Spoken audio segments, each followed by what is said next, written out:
వసంతపురి అనే గ్రామంలో సత్యవతి అనే కోడి ఉండేది. సత్యవతి కొడుకు పేరు సూర్య, కోడలు మీన. సూర్య చిన్నగా ఉన్నప్పుడే సత్యవతి భర్త చనిపోవడంతో ఉన్న కొద్ది పొలాన్ని కౌలుకిచ్చి ఆ వచ్చిన ఆదాయంతో కూతురును కొడుకును ఎంతో కష్టపడి పెంచి పెద్ద చేస్తుంది సత్యవతి. కానీ సత్యవతికి తీరని కోరిక ఏంటంటే సూర్యకు పెళ్ళై చాలా రోజులైనా పిల్లలు లేకపోవటం. దాంతో సత్య కోడి ఎప్పుడూ దిగులు పడుతూ ఉండేది.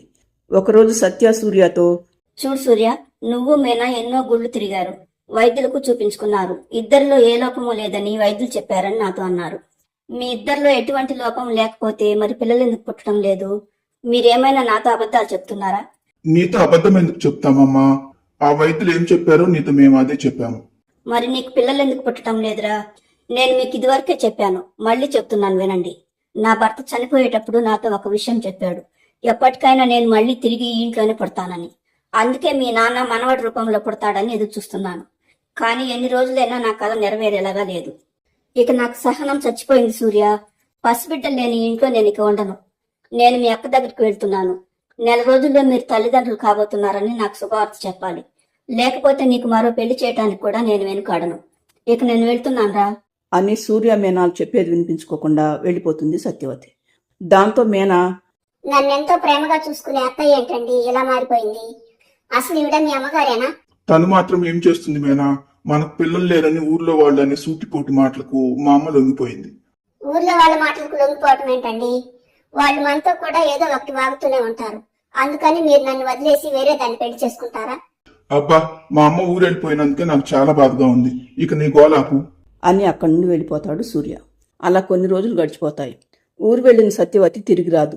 దాంతో చిన్నప్పటి నుండి తనెంతో కష్టపడి పెంచిన తల్లి తనకు దూరం కావటంతో సూర్య దిగులు పడుతూ ఉంటాడు. మీనా మాత్రం తన అత్తగారు ఎప్పుడు తిరిగి వస్తుందో, సూర్యకు మళ్లీ పెళ్లి చేస్తానని, తన నెత్తిని ఎప్పుడు బాంబేస్తుందోనని దిగులు పడుతూ ఉంటుంది మీనా. కానీ అలాంటి అనర్థాలేమీ జరగకుండా ఒకరోజు మీనా తను తల్లి కాబోతుందనే సంతోషకరమైన విషయాన్ని సూర్యకు చెబుతుంది. దాంతో సూర్య ఆనందానికి అవధులుండవు. వెంటనే సూర్య, అయితే ఈ విషయాన్ని మా అమ్మకు చెప్పి రేపే మా అమ్మను ఇక్కడ తీసుకొస్తాను మీనా. తీసుకొద్దురుగానండి. నేను నెల రోజుల్లోగా శుభవార్త చెప్పకపోతే మీ అమ్మ మీకు మరో పెళ్లి చేస్తానంటుందా? మీ అమ్మ ఆ మాట అన్నప్పటి నుండి నేనెంత నరకం అనుభవించానో మీకేం తెలుసండి? కూతురు దగ్గరికి వెళ్ళింది కదా, అక్కడ ఎన్ని రోజులు ఉంటుందో ఉండనివ్వండి. పిల్లలు పుట్టడానికి ఇంకా సమయం ఉంది కదా, పుట్టిన తర్వాత అప్పుడు తీసుకొద్దురుగానండి మీ అమ్మను. ఇదేం ఆనందమే నీకు? సరేలే, నీ మాట ఎందుకు కాదనాలి, అలాగే చేద్దాం అంటాడు సూర్య. అలా కొన్ని రోజులు గడిచేసరికి మీనా 4 గుడ్లు పెడుతుంది.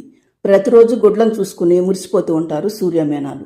సూర్య మీనాను గుడ్ల దగ్గర నుండి ఎటు కదలనిచ్చేవాడు కాదు. మరో 2-3 రోజుల్లో గుడ్లలో నుండి పిల్లలు బయటకు వస్తారనగా ఒకరోజు మీనా సూర్యతో, అబ్బా, ఇంట్లో నుండి బయటకు కదలకుండా ఉండాలంటే చాలా కష్టంగా ఉందండి. ఈ ఒక్కరోజు నేను కూడా మీతో పాటు పొలం దగ్గరికి వస్తాను సూర్య. చేసుకున్న వాళ్ళకు చేసుకున్నంత. అదే మా అమ్మ ఇంట్లో ఉంటే నువ్వు ఎక్కడికి వెళ్ళినా గుడ్లను జాగ్రత్తగా చూసుకునేది కదా. ఇప్పుడు బాధపడేం లాభం? సరేలేండి, మీరు రేపే వెళ్లి మీ అమ్మని తీసుకువద్దరు గాని. పిల్లలు పుడితే నేను ఇల్లు కదలటానికి వీలు కాదు కదా, అందుకే ఈ ఒక్కరోజు మీతో పాటు వస్తానండి అని మీనా బ్రతిమలాడటంతో సరే రామరి అంటాడు సూర్య. దాంతో సూర్య మీనాలిద్దరూ తలుపు వేసి పొలానికి వెళ్ళిపోతారు. మరోవైపు మీనా వాళ్ళు వెళ్లే దారిలో ఒక కాకి చెట్టు మీద గూడు కట్టుకుని తన 2 పిల్లలతో పాటు ఉంటుంది. మీనా వాళ్ళు పొలంలోకి వెళ్లిన రోజే కాకి కొన్ని పండ్లు తీసుకొచ్చి, ఇదిగోండి పిల్లలు, త్వరగా వీటిని తినండి, లేకపోతే మీకు ఆకలిస్తుంది. మళ్ళీ ఆకలని గోల్ చేస్తారు. అబ్బా, రోజు ఈ పండే తెస్తావేంటమ్మా? ప్రతిరోజు వీటిని తినాలంటే మాకు చాలా విసుగ్గా ఉందమ్మా. మేము కూడా నీతో పాటు బయటకు వచ్చి మాకు నచ్చిన ఆహారాన్ని తింటామమ్మా. మీకు ఇంకా రెక్కలు సరిగ్గా రాలేదమ్మా, ఇప్పుడిప్పుడే ఎగరటం నేర్చుకుంటున్నారు. మరి కొద్ది రోజులు ఆగండి, మిమ్మల్ని కూడా నాతో పాటు తీసుకువెళ్తాను.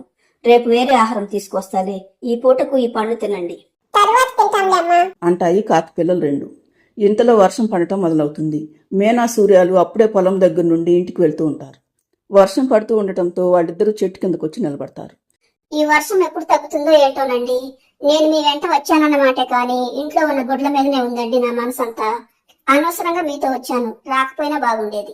సరేలే మీనా, జరిగిన దాని గురించి ఇప్పుడు బాధపడటం ఎందుకు? వర్షం తగ్గుతుందిలే అంటాడు సూర్య. కాసేపటి తర్వాత వర్షం తగ్గిపోవటంతో మీనా సూర్యాలిద్దరూ ఇంటికి బయలుదేరతారు. కానీ ఇంటికి వచ్చి చూసిన మీనా సూర్యాలిద్దరూ నివ్వెరపోతారు. ఎందుకంటే మీనా గుడ్లు ఉండవలసిన బుట్ట ఖాళీగా ఉంటుంది. దాంతో మీనా ఏడవటం మొదలు పెడుతుంది. సూర్య కూడా చాలా భయపడిపోతాడు. ఇద్దరూ కలిసి ఇంటి చుట్టుపక్కలంతా వెతుకుతారు. కానీ వాళ్ళ గుడ్లు ఎక్కడా కనిపించవు. దాంతో ఇద్దరు ఏడుస్తూ ఇంటికొస్తారు. మరోవైపు కాకి మీనా గుడ్లను తీసుకువెళ్లి తన పిల్లల ముందు పెడుతుంది. వాటిని చూసిన కాకి పిల్లలు, ఏంటమ్మా ఇవి? ఇంతకు ముందు ఇలాంటి వాటిని మేము ఎప్పుడు చూడలేదు. ఇవి కోడిగుడ్ల పిల్లలు. తినటానికి చాలా రుచిగా ఉంటాయి. మీరు ఉదయం రోజు ఒకేలాంటి ఆహారం తినబుద్ధి కావటం లేదని అన్నారు కదా, అందుకే మీకు ఈ గుడ్లను తీసుకొచ్చాను. వీటిని కడుపు నిండా తిని విశ్రాంతి తీసుకోండి. నేను బయటకు వెళ్లి ఏదైనా ఆహారం తిని వస్తాను. ఆ పిల్లలు, వీటిని ఎలా తినాలో తెలుసా? గట్టిగా ముక్కుతో పడవండి, దాంతో గుడ్డు పగులుతుంది. తరువాత హాయిగా తినండి అని చెప్పి వెళ్ళిపోతుంది కాకి. సూర్య వాళ్ళింట్లో మాత్రం మీనా ఏడుస్తూ ఉంటుంది. ఇంతలో సత్య కోడి వస్తుంది. రావటంతోనే సత్య, మిమ్మల్ని ఇద్దరిని వదిలి ఉండటం నా వల్ల కాలేదురా. నువ్వు వచ్చి నన్ను తీసుకొస్తావేమోనని ఎదురు చూశాను. కానీ ఎన్ని రోజులైనా నువ్వు రాకపోవడంతో నేనే వచ్చాను సూర్య. ఈ అమ్మని చూడాలని నీకు అనిపించలేదా? ఏమైందిరా నా కోడలికి? ఎందుకలా ఏడుస్తుంది? ఆ బుట్ట ఏమిటి అంటుంది సత్య. దాంతో సూర్య జరిగిన సంగతి అంతా సత్యకు చెప్పటంతో, ఏంటి మీనా గుడ్లు పెట్టిందా? అవి కనిపించకుండా పోయాయా? ఇంత జరుగుతూ ఉంటే నాకు ఒక మాట అయినా చెప్పాలని అనిపించలేదా మీకు? నేను రేపు నీ దగ్గరికి వద్దామని అనుకున్నానమ్మా. ఈలోపే ఇలా జరిగిపోయింది. అయినా తలుపులన్నీ వేసి వెళ్ళామమ్మా. అయినా కానీ గుడ్లు ఎలా మాయమయ్యాయో అర్థం కావటం లేదు. మీ తెలివి తెల్లారినట్టే ఉంది. తలుపులు వేశారు కానీ కిటికీలు తీసే ఉన్నాయి కదా. అది చాలదు ఏ పామైనా వచ్చి గుడ్లు తిని వెళ్ళటానికి? అయ్యో దేవుడా, నా కలలన్నీ నాశనం అయిపోయాయే అని మీనా సూర్యాలను తిడుతూ ఉంటుంది సత్య. అలా సాయంత్రం అవుతుంది. బయటకు వెళ్లిన కాకి తన పిల్లలు ఏం చేస్తున్నారనుకుంటూ కంగారు పడుతూ గూటి దగ్గరకు వస్తుంది. కానీ దానికి అక్కడ పిల్లలిద్దరూ కనిపించరు. దాంతో కాకి చాలా కంగారు పడుతుంది. అయ్యో, నా పిల్లలు కనిపించడం లేదే. వాళ్లకు రెక్కలు కూడా సరిగా రాలేదు. ఏమైపోయారో ఏంటో అని చుట్టుపక్కలంతా వెతుకుతుంది కాకి. కానీ దానికి పిల్లలు ఎక్కడా కనిపించరు. ఇంతలో చీకటి పడుతుంది. ఆ రాత్రంతా కాకి పిల్లల కోసం కావు కావమని అరుస్తూనే ఉంటుంది.